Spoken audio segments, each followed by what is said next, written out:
Hello friends, எல்லோரும் நல்லா இருக்கீங்களா? இன்று பிறந்தநாள் மற்றும் திருமண நாள் காணும் அனைவருக்கும் ட்ரிபிள்எஸ் விக்டரி சேனல் மூலம் வாழ்த்துக்களை தெரிவித்துக் கொள்கிறோம். எல்லோரும் நல்லா இருக்கணும்னு சொல்லி இறைவன்ட்ட பிரார்த்தனை செய்கிறோம். இன்றைய நாள் மிக இனிமையான நாளாக அமைய எங்களுடைய வாழ்த்துக்கள். முதல்ல எல்லாத்துக்குமே ஒரு மனசு வேணுங்க. காசு இருந்தால் அதை அடுத்தவங்களுக்கு உதவி செய்யணும், நம்ம வசதியாக இருக்கோம், கொடுக்க முடியும் அப்படிங்கிற எல்லாத்துக்குமே ஒரு நல்ல மனசு இருந்தால் தான் செய்ய முடியும். அதே மாதிரி தான் எல்லோரும் நல்லா இருக்கணும் அப்படின்னு நம்மளுக்கு 1000 பிரார்த்தனைகள் இருக்கும், நம்மளுக்கு 1000 டென்ஷன் இருக்கும், 1000 பிரச்சனைகள் இருக்கும். நம்மளுக்கு கடவுள்கிட்ட கையேந்தி நின்று நம்ம எல்லாத்தையுமே கேட்போம். ஆனால் நம்ம அடுத்தவங்களுக்காக எடுக்கிற முயற்சி அப்படிங்கிறது 100 நான் உங்களுக்காக நான் பிரார்த்தனை பண்ணுறேன்னா அது 100% சக்ஸஸ் ஆகும்.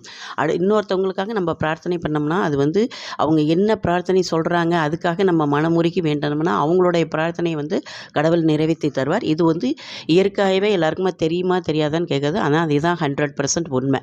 அதுமாரி தாங்க எனக்கு தெரிஞ்சவங்க ஒருத்தவங்க என்னென்னக்க, நம்ம வெளியில் போகிறோம், வெளியில் போவையில் ஆம்புலன்ஸ்லாம் போயிட்டுருக்குது.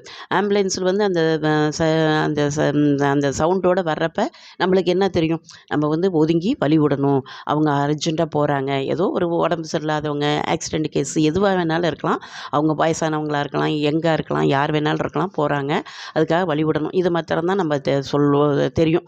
ஆம்புலன்ஸை பார்த்தோன்னே ஐயோ வர்றாங்களே ஒதுங்குங்க வழி விடுவோம் அப்படிங்கிறது. ஆனால் இதை விட மேன்மையாக ஒருத்தவங்க சிந்திச்சு அதை செயல்பட்டுருக்கான்ங்கிறதில் உண்மையிலே அவங்களுக்கு ஒரு பாராட்டு. எனக்கு அவங்க எங்கே போனாலும் சரி, வெளியில் போனாலும் சரி, அந்த ஆம்புலன்ஸ் போனதில் நம்ம திங்க் பண்ணுறதோட அவங்களுடைய எக்ஸ்ட்ராடினரியாக திங்க் பண்ணி அவங்க என்ன செய்வாங்களாம், அதில் போகிறவங்க எந்த இடத்துக்கு போனாலும், எத்தனை ஆம்புலன்ஸ் போனாலும், எங்கே போனாலுமே அவங்க ஒரு நிமிஷம் நிறுத்திட்டு, வண்டியில் போனாங்கன்னா 2 வீலர் நிறுத்திட்டு, இல்லை நடந்து போனாங்கன்னா அவங்க ஒரு 5 நிமிஷம் ஓரமாக நின்று அவங்க அந்த ஆம்புலன்ஸில் போகிறவங்க என்ன காரணத்துக்காக என்ன சிச்சுவேஷனில் போகிறாங்கங்கிறது தெரியாது. ஆனால் அவங்க போகிற நல்லபடியாக அவங்க வீட்டுக்கு திரும்பி வரணும், அவங்களுக்கு அவங்களுடைய நோயாக இருக்கட்டும், வேறு ஏதாச்சும் ப்ராப்ளம், எந்த ப்ராப்ளமாக இருந்தாலும் அவங்க நல்லபடியாக அதாவது அவங்களுடைய ஆரோக்கியமாக திரும்பி வரணும், அவங்களுக்கு அவங்க உடல் ஆரோக்கியம் மேம்படணும், அவங்க நோயெல்லாம் தீர்ந்து அவங்க சீக்கிரமாக வீட்டுக்கு சந்தோஷமாக இருக்கணும், அவங்க நல்லா இருக்கணும். அவங்க ஆம்புலன்ஸில் இவ்வளோ ஒரு சீரியஸாக தான், நிச்சயமாக ஆம்புலன்ஸில் போகிறது ஒரு சீரியஸ் கண்டிஷனாக இருக்கும். அப்படி இருக்கிறவங்க நல்லா இருக்கணும் அப்படின்னு சொல்லி 5 நிமிஷம் வேண்டுவாங்களாம். இது உண்மையிலே இது ஒரு பெரிய மனசுங்க. நான் தான் சொன்னேன், இருக்கிறது மனசு தான் எல்லாத்துக்கும் காரணம்னு சொன்னேன்.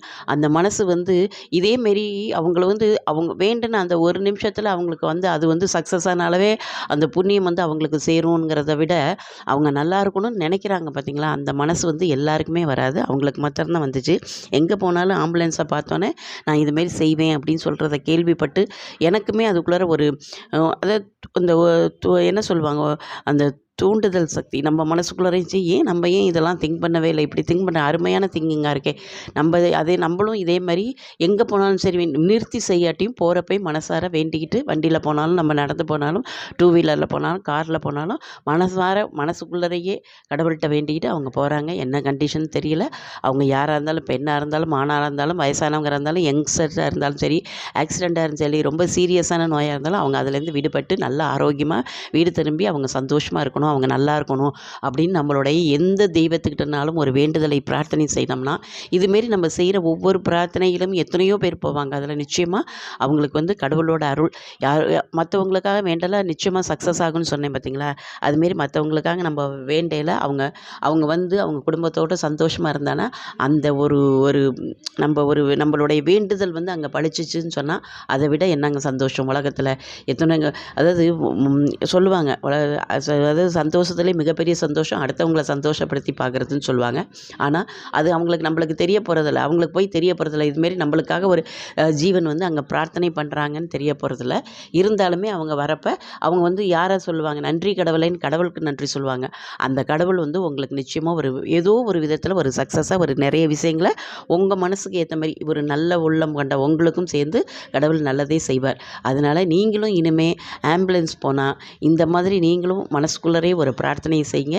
அவங்க போகிறவங்க நல்லபடியாக வரணும், வீடு திரும்பணும், நல்லா இருக்கணும், ஆரோக்கியமாக இருக்கணும், அவங்களுடைய எந்த நோய் எதுவாக இருந்தாலும் நல்லபடியாக குணமடையணும். ஒரு நிமிஷம் நின்று, ஒரே ஒரு நிமிஷம் தான், ரொம்ப நேரம் இதுக்காக செலவிடல, வேண்டிக்கங்க, அவங்களும் நல்லா இருப்பாங்க, நீங்களும் நல்லா இருப்பீங்க. இந்த விஷயம் இது வரைக்கும் யாரும் செஞ்சுருக்காங்களான்னு எனக்கு தெரியாது. எனக்கு சொன்னவங்கன்னா எனக்கு மனசில் பட்டது நானும் செய்கிறேன். அதை நம்ம ஏன் எல்லாருக்குமே சொல்லி எல்லாருமே ஏன் செய்யக்கூடாது அப்படிங்கிற ஒரு நல்ல எண்ணத்தில் சொல்கிறேன். நீங்களும் இதை ட்ரை பண்ணி பார்த்துட்டு எனக்கு எனக்கு சொல்லுங்கள். இதை உங்கள் ஃப்ரெண்ட்ஸ், ரிலேஷன் எல்லாருக்குமே ஷேர் பண்ணுங்கள். மறக்காமல் எங்களுடைய சேனலை சப்ஸ்கிரைப் பண்ணுங்கள். எங்களுடைய பதிவை பார்த்த அனைவருக்கும் நன்றி. மீண்டும் ஒரு அருமையான பதிவுடன் சந்திக்கிறேன். நன்றி, வணக்கம்.